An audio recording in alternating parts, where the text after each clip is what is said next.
Feliz día para todos. Un saludo fraterno de parte del Señor Jesucristo para que cada uno de nosotros podamos en este día gozar de su presencia, que hoy podamos meditar en su amor y podamos vivir un día a la vez, un día que podamos darle nuestra vida a Jesús, que podamos entregarnos a Él, podamos rendirle nuestra vida solamente a aquel que hizo los cielos y la tierra. En esta hora vamos a estudiar el tema número 14, que tiene que ver con lo que la Biblia enseña acerca de la iglesia que Cristo fundó, y lo vamos a ver a través de las Sagradas Escrituras, para así poder tener una idea clara de cómo nosotros debemos descubrir el secreto de la iglesia verdadera. Pero lo vamos a hacer con la Biblia, no lo vamos a hacer con opiniones humanas. Así es de que vamos a poner primeramente un canto y luego vamos a iniciar nuestro estudio. Gracias por acompañarme para poder estudiar la palabra de nuestro Dios. Vamos a colocarlo.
Cuando en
Gloria a Dios. ¿Cuántos deseamos que Jesús vuelva? Y ojalá y fuera hoy. Quisiéramos que Jesús volviera, pero yo te quiero decir algo que la palabra de Dios dice, que Él es paciente, no queriendo que nadie se pierda. Por eso es que Él todavía no ha venido. No es porque Él no quiera venir, ni porque quizás tú y yo no quisiéramos que Él viniera, sino porque Él quiere salvar a todos. Por esa razón yo alabo a Dios porque no se parece a mis pensamientos, ni a los de nadie. Dios es Dios.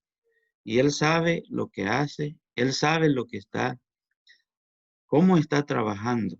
Por eso nuestra preocupación no debe de ser que Él venga, porque Él va a venir.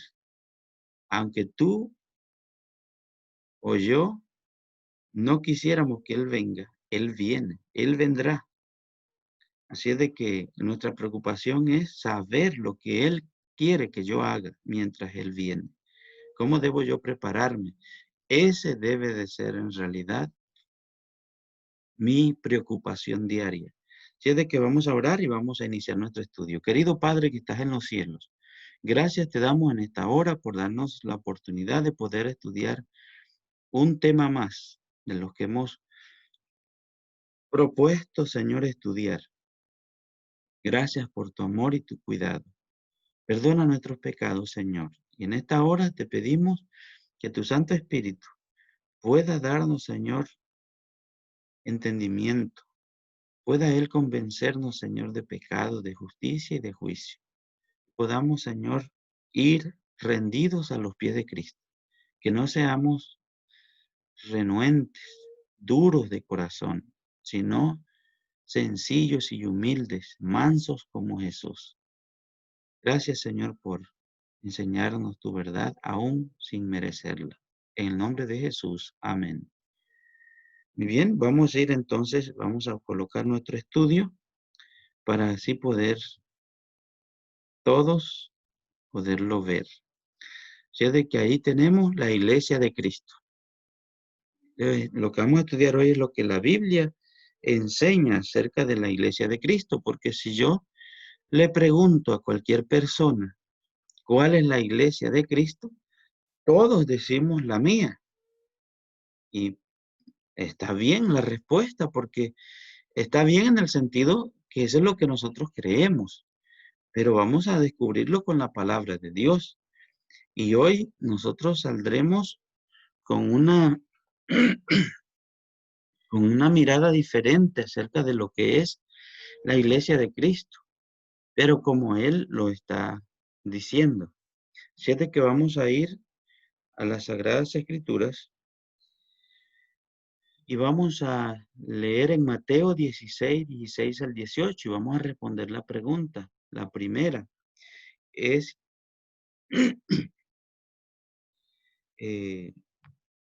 ¿quién fundó la iglesia de Jesucristo? Recordemos que la iglesia cristiana, perdón, recordemos que nosotros decimos seguir a Cristo. Entonces debemos hacer lo que Él nos ordena. Mateo 16,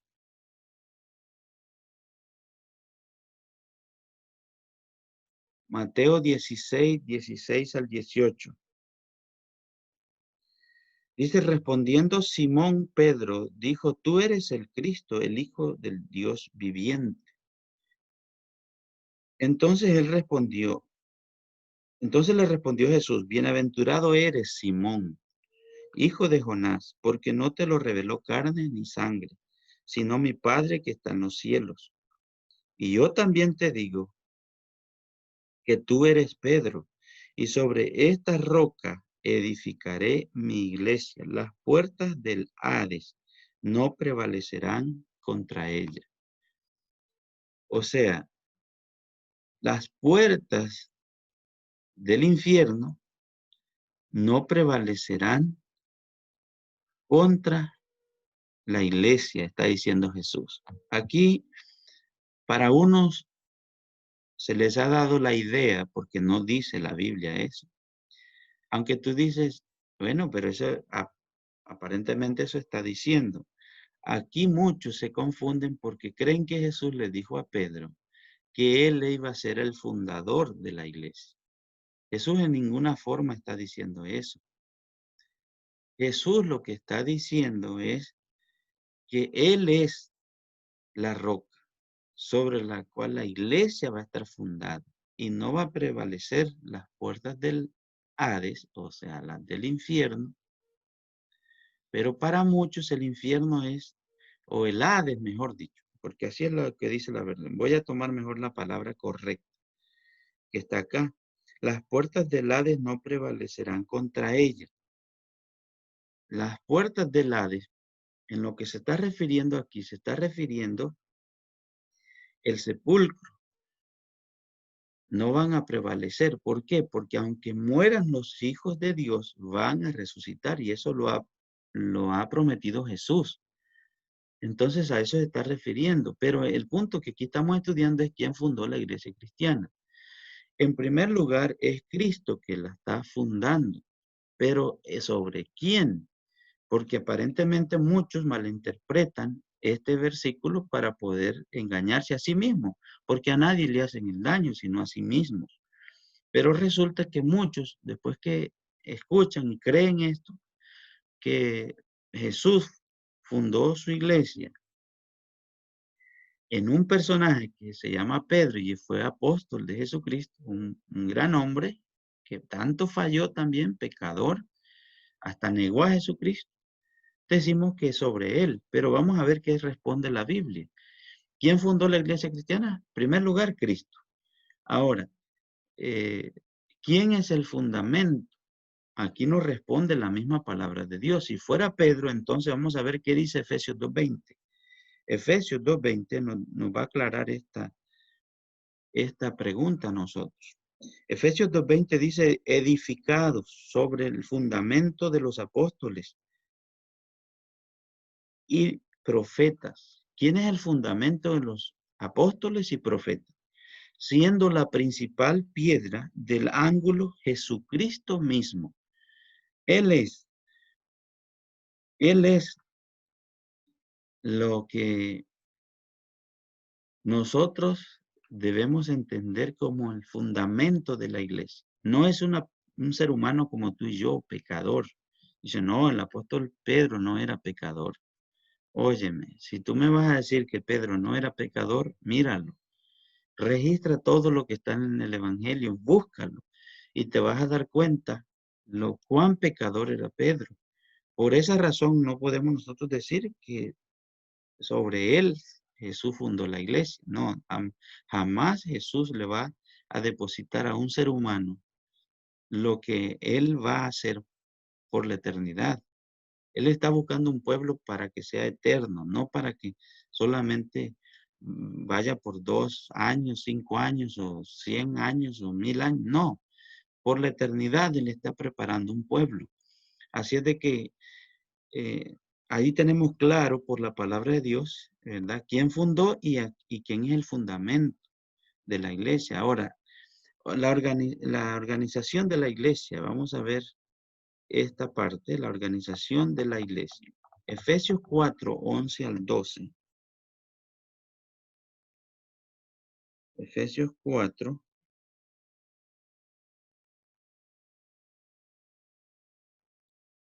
al 12 nos habla de, nos habla acerca de los dirigentes de la iglesia. Vamos a ver. Dice que y él mismo constituyó, o sea, Cristo, a unos los constituyó apóstoles, a otros profetas, a otros evangelistas, a otros pastores y maestros. A fin, esta es la razón por la cual Jesús le da dones a los hombres. ¿Cuál es el propósito? Dice a unos pastores, a otros apóstoles. Apóstoles es los que fueron los discípulos enviados a otras naciones, a otros lugares, a predicar la palabra. Profetas, nosotros sabemos muy bien. Profetas son los que, uno que hablen en lugar de otro. En otras palabras, es Dios hablando a través de esos hombres y mujeres que Dios utilizó en el pasado para que le dijeran al pueblo lo que él quería que hicieran en determinado tiempo. Esos son los profetas, pero los otros evangelistas, los que van predicando el evangelio de que Cristo ha venido al mundo para salvar. Ahora, algo más. También están los pastores. Pastores, debemos entender que un pastor, la palabra bien claro lo dice, pastor. Pastor, esto nos debe recordar como cuando David pastoreaba las ovejas. Él cuidaba de ellas y no solamente eso, las llevaba a lo que ellas necesitan, agua y también comida, pastos. Ese es el trabajo de un pastor, llevar a las personas a tener un encuentro con Cristo en la palabra de Dios y que puedan entender que el Espíritu Santo, que es el agua, una representación, es el que los va a suplir su necesidad básica, diaria. Eso es lo que hace un pastor verdadero, no otra cosa, sino un pastor que lleva a sus ovejas al agua y a que coman. Eso es todo lo que las ovejas hacen y necesitan. El resto ya es otra cosa. Pero ahora, ¿para qué Jesús estableció esto?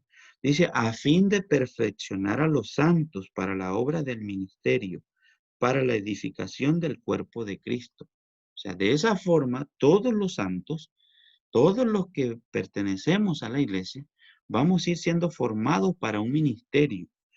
¿El ministerio de qué? El ministerio de que nosotros debemos ser todos en Cristo, uno solo.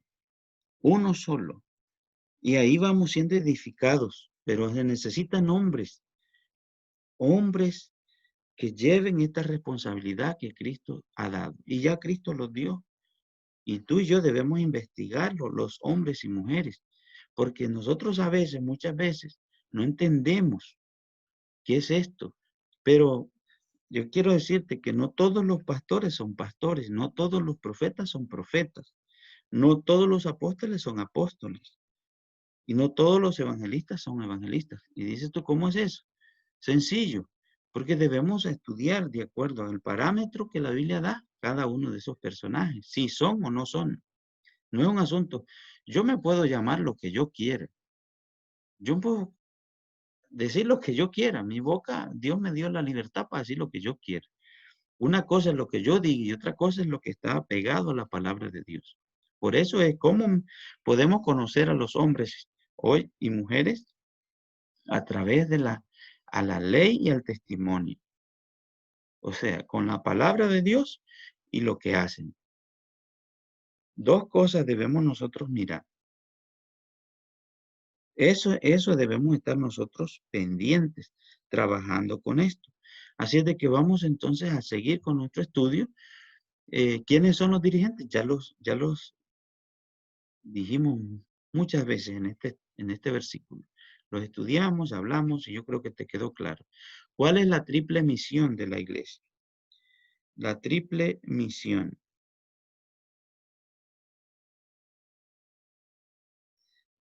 Dice Jesús, estamos en Mateo 4:23. Jesús, y recorrió Jesús toda Galilea, enseñando en las sinagogas de ellos y predicando el evangelio del reino, sanando toda enfermedad y toda dolencia del pueblo. Entonces, ¿cuál es la triple misión? Vamos a ver. Jesús dice que recorría toda Galilea. ¿Qué hacía en toda Galilea? Primero, enseñando en las sinagogas, en otras palabras, en las iglesias, ¿ok? Enseñando. Luego, predicando, predicando el evangelio y luego sanando las enfermedades. Vamos entonces a repasar enseñando, predicando y sanando. Esa es la triple misión de la iglesia que tiene que tener. Hay iglesias que se dedican solo a sanamiento. Eso no puede ser. No puede dedicarse también la iglesia solo a enseñar. Tiene que predicar. Pero no puede solo predicar, tiene que tener las tres cosas que Jesús hizo, porque ¿quién es el que fundó la iglesia? Fue Cristo. Entonces tenemos que buscar todo esto en Cristo. Todo esto tiene que suceder en Cristo. Así es de que ahí tenemos claramente esto que sucede. Ahora, ¿cómo se debe gobernar la iglesia? Vamos a ir al libro de Hechos, Hechos 6, 1 al 4. Y dice, en aquellos días, como creciera el número de los discípulos, hubo murmuración de los griegos contra los hebreos, de que las viudas de aquellos eran desatendidas en la distribución diaria. Entonces los 12 convocaron a la multitud de los discípulos y dijeron, no es justo que nosotros dejemos la palabra de Dios para servir a las mesas. Buscad pues, hermanos, de entre vosotros a 7 varones de buen testimonio, llenos del Espíritu Santo, de sabiduría, a quienes encarguemos de este trabajo. Y nosotros persistiremos en la oración y en el ministerio de la palabra. Ahí tenemos una idea, cómo debe gobernarse la iglesia. La iglesia no se gobierna así a lo rústico. Se tiene que hacer en conjunto. Tiene que ser como un cuerpo. La iglesia no es una persona, la formamos todos. Así es de que si la iglesia la formamos todos, tenemos entonces que entender cómo inició allá al principio la iglesia. Esto es ya cuando Cristo se fue, es cómo se gobierna la iglesia. La iglesia se gobernó allí por los discípulos, ¿verdad? Que son los que Dios dio los dones, unos evangelistas, otros tenían el papel de pastores, también de apóstol, también tenían de profeta. Interesante, Juan fue el que tenía el papel de profeta. Recordemos que todo esto se cumple en ellos, porque Jesús a ellos lo dejó. Y ahora podemos nosotros analizar y ver cómo surge un problema y cómo lo van a resolver. No dice, ahí no aparece Pedro y dice, bueno, lo que yo diga aquí se va a hacer así. No, allí se reúnen todos y piden la dirección de su Santo Espíritu. Y no solamente la piden la dirección de su Santo Espíritu, sino que las personas que van a atender a otros estén también llenos del Espíritu Santo. Interesante. Vamos a leer otro versículo para apoyar esto. Primera de Corintios 12, 25 al 27. Esto es adicional a lo que tenemos ahí. Y dice, para que no haya desavenencia en el cuerpo, sino que los miembros todos se preocupen los unos por los otros. Vosotros pues sois el cuerpo de Cristo y miembros cada uno en particular. ¿Cómo se gobierna? ¿Cómo se debe gobernar la iglesia de Cristo? Como un cuerpo. Recordemos que nosotros somos parte de. Dice, no, pero es que el dirigente de mi iglesia es el que todo. No, sí, tiene que haber dirigentes, porque la Biblia dice que hay personas que Dios ha colocado, pero no significa que lo que ellos digan es el todo. Para eso somos un cuerpo. Por más sencillo que sea una persona, más humilde que tú la veas, tiene un valor en la iglesia de Cristo. Tiene, eh, tiene allí un voto, porque Dios puede utilizar a quien se sea. Debemos ser nosotros de esa forma, como un cuerpo. La mano no es mayor que mi pie, sino que cada uno tiene una función. En su debido tiempo, toma acción cada uno de los miembros del cuerpo. Así es de que todo esto debemos analizarlo y mirarlo a la luz de la palabra de Dios. Ahora, ahí tenemos entonces que la iglesia es cómo se debe gobernar como un cuerpo, o sea, delegando responsabilidades, siendo guiado por el Espíritu Santo. ¿De dónde sale esa unidad de la palabra de Dios? Cada quien para edificación, porque hay un ministerio que hay que desarrollar como iglesia, el ministerio de la reconciliación a todo el mundo. Entonces, todos deben funcionar en un acuerdo, no en desacuerdo. Estamos estudiando la iglesia de Cristo. Ahora, vamos a ver los últimos textos para ir terminando. Juan 13:15. La pregunta es, ¿qué ejemplo debe seguir la iglesia? Juan 13:15, el libro de San Juan, el Evangelio, dice, porque ejemplo os he dado, para que como yo os he hecho, vosotros también hagáis. ¿A quién le debemos seguir el ejemplo nosotros? Ahí dice claramente que a Cristo Jesús. Entonces en él tú puedes buscar eh, cómo Jesús trabajó en esta tierra. Él no andaba buscando que lo adoraran y que o sea, no andaba buscando que tener pleitesía de las personas. Él iba y ayudaba a la gente. Si la gente lo adoraba a él porque era Dios, si a él le daban la gloria y la honra, él decía, porque de mi Padre se he dado, este que me ha dado a mí la gloria y la honra, porque de mi Padre. Pero él era Jesús, él era Dios. Y tú y yo estamos de acuerdo que él es el Salvador. Ahora, en ese aspecto no debemos tener problemas porque él era Dios. Pero, ¿qué más hacía Jesús? Él decía que él muchas cosas no tenía porque hacía la voluntad de Dios. Por ejemplo, él nunca se dio unas vacaciones como tú y yo muchas veces, y no está mal tener unas vacaciones, no estoy hablando en contra de eso. Lo que estoy diciendo es, Jesús en todo tiempo, en todo momento, él andaba haciendo, enseñando, predicando y sanando. Quiere decir que la iglesia de Cristo también debemos nosotros seguir el ejemplo. Aunque yo me vaya de vacaciones y tomarme un tiempo libre, debemos recordar que ahí debo yo también enseñar, predicar y sanar. Tú tienes que descubrir estas cosas. ¿Cómo puede ayudar en esas áreas a una persona que nosotros podamos trabajar como Cristo lo hizo? Esto es lo que la iglesia de Cristo debe de hacer.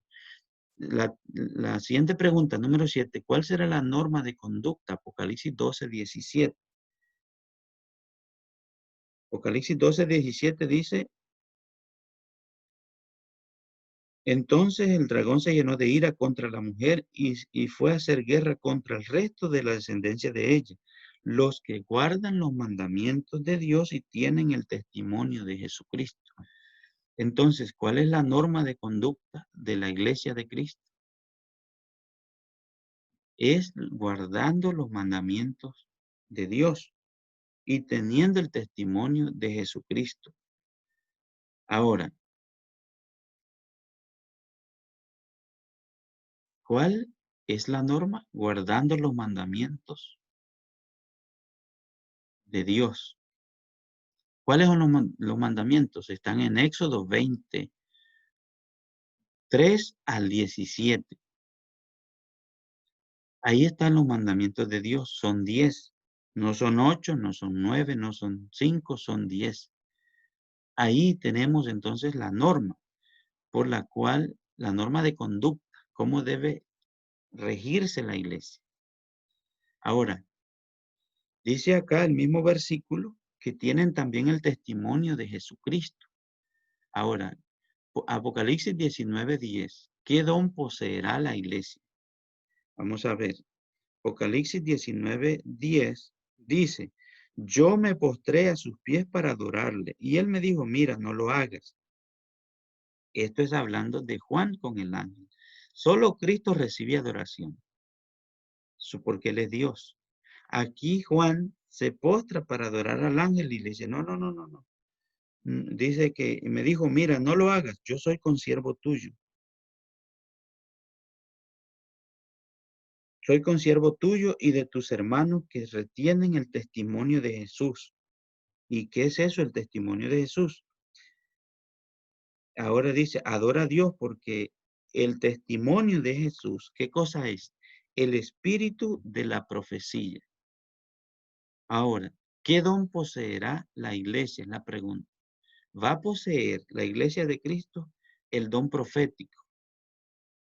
Pero no es que yo diga que soy profeta, porque tú y yo podemos llenarnos la boca de lo que queremos. Y si tú quieres inventar cuentas, inventar. Pero yo lo que te puedo decir es que de acuerdo a la palabra de Dios, nosotros no podemos inventar. Y si inventamos, tenemos entonces que pasar por lo que es la palabra de Dios. Para yo decir que soy algo, tú tienes que descubrirlo a través de la palabra de Dios si es verdad que yo soy eso. Porque cualquiera se autonombra lo que quiere ser. Pero no es igual. ¿Cómo tú sabes que un abogado es abogado? Dices tú por el título. Bueno, muchos tienen título, pero a la hora que tú le, le contratas su servicio, te das cuenta si ese abogado es verdaderamente un abogado. Porque ahora hasta venden los títulos, por dinero los venden.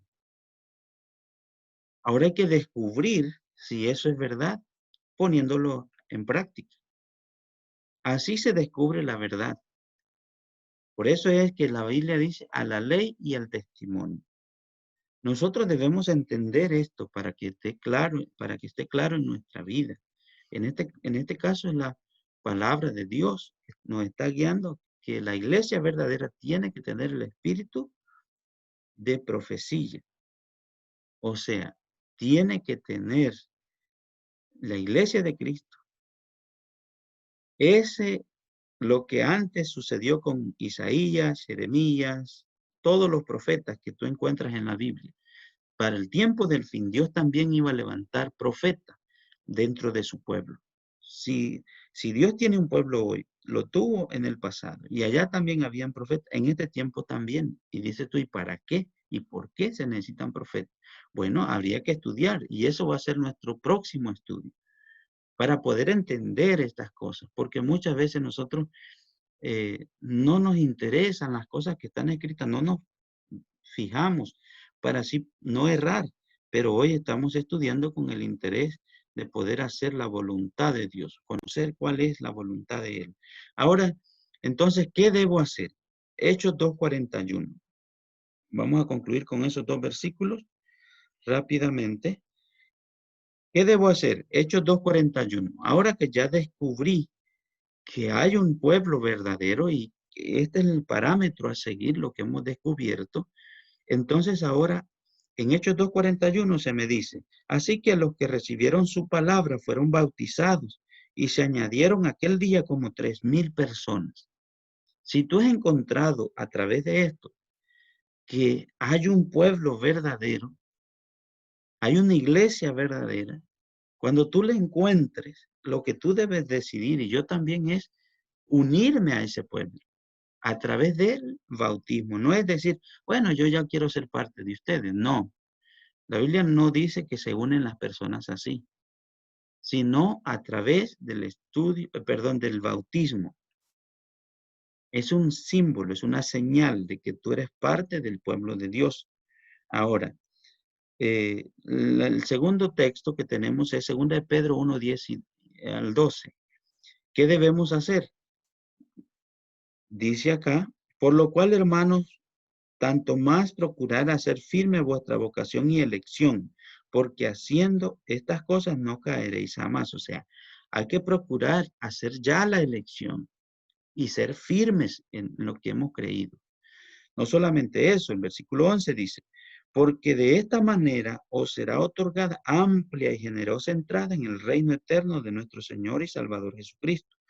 Por esto yo no dejaré de recordaros siempre estas cosas, aunque vosotros las sepáis y estéis confirmados en la verdad presente. ¿Qué debemos hacer?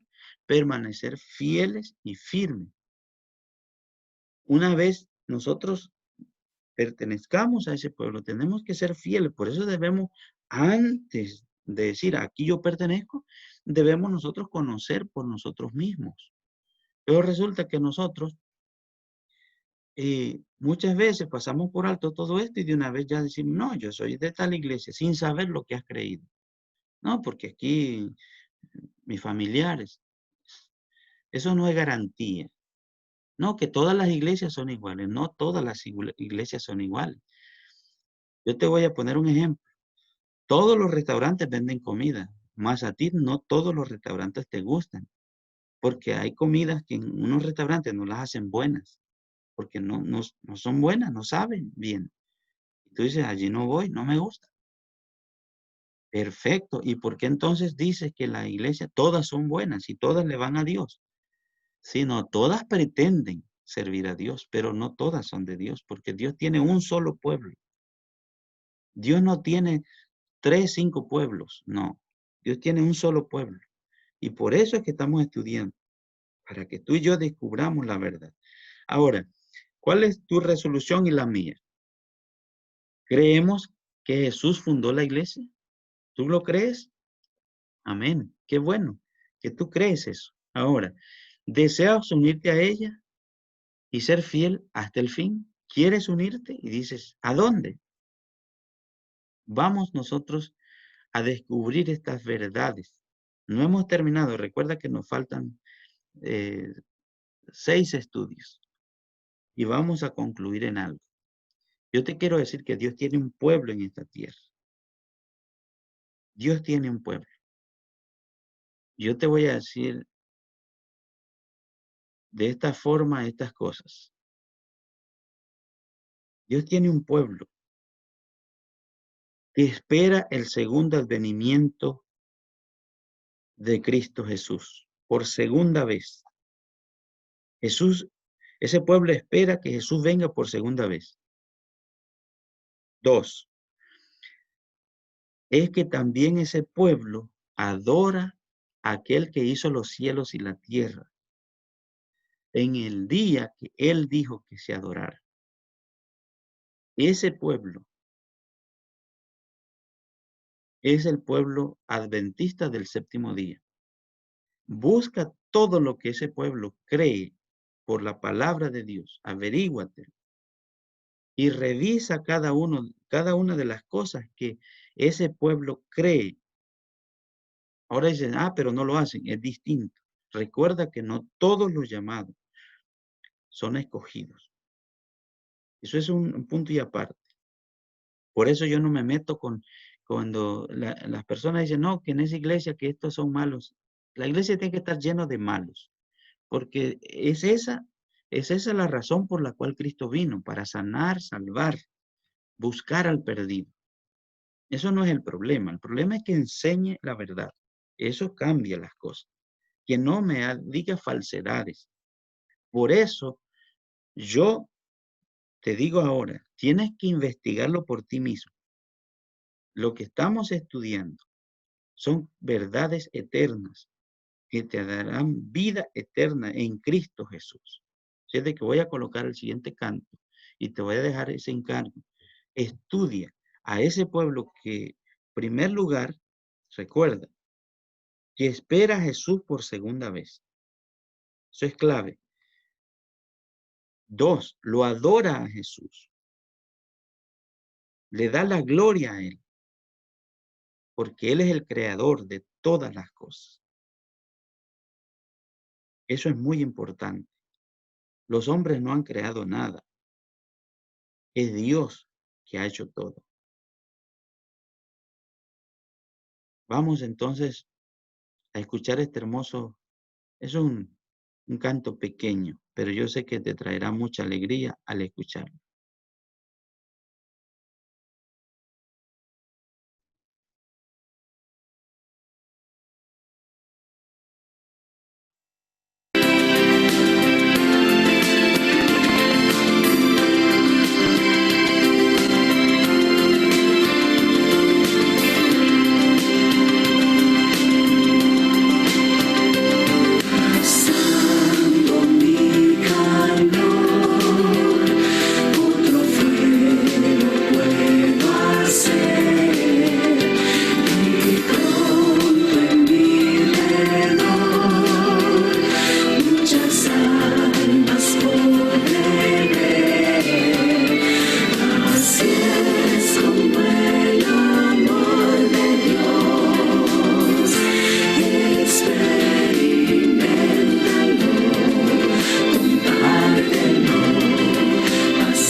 Gloria a Dios. Jesús pronto nos llevará, pero hay que buscar otros.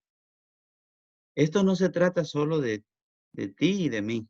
Se trata de todo aquel que no sabe esta hermosa historia de la salvación. Debemos contársela, que se enamoren de Jesús, que pertenezcamos al pueblo de Dios.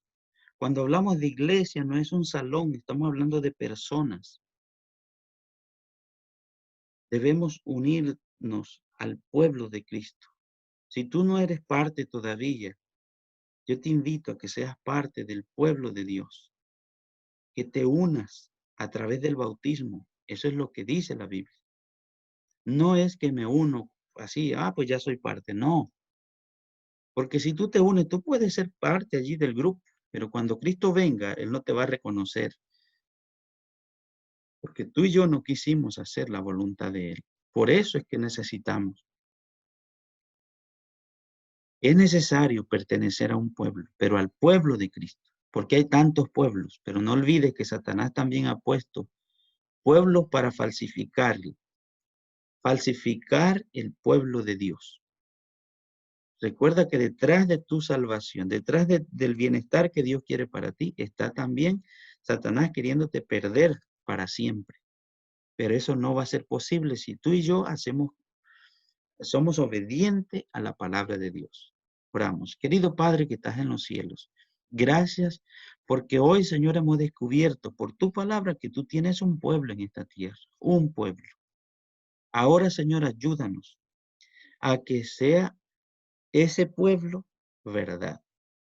Yo, Señor, creo que tu pueblo es el pueblo que espera tu segundo advenimiento y guarda tus mandamientos. Padre, te pido que ayudes a mi amigo, a mi amiga, a mi hermano, a que pueda hacer firme la elección y persevere hasta el fin, porque tu promesa es que el que perseverare hasta el fin, este será salvo. Ayúdame, Señor, a mí y a mis hermanos, amigos, a que podamos decidir a unirnos a este pueblo, pero permanecer firmes, haciendo tu voluntad, pasando el calor del evangelio a otros.